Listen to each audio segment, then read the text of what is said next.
राजा राणीची गजोळी या मालिकेच्या येणाऱ्या नवीन एपिसोडमध्ये आपण बघणार आहोत।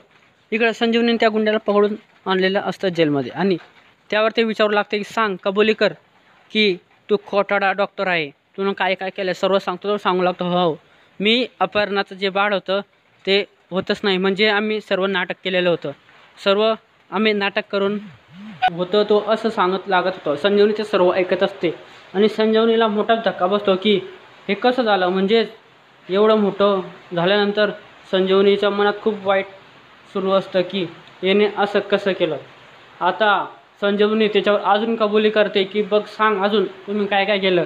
तो सांगतो की अपहरणाने मला पैसे दिले होते आणि त्या पैशामुळे मी असं केलं, मला करायचं तर नाही होतं पण मला पैशामुळे मला करावं लागतं, असं सर्व तो कबुली देत असतो संजीवनीला। आता येणाऱ्या नवीन एपिसोडमध्ये काय होणार आहे मित्रांनो, आम्हाला कमेंटमध्ये नक्की कळवा। म्हणजेच आता अपहरणाची कशी वाट लागणार, तुम्हाला काय वाटतं मित्रांनो, असंच आम्हाला कमेंटमध्ये नक्की कळवा आणि चॅनलवर नवीन असेल चॅनलला आता सबस्क्राईब करा।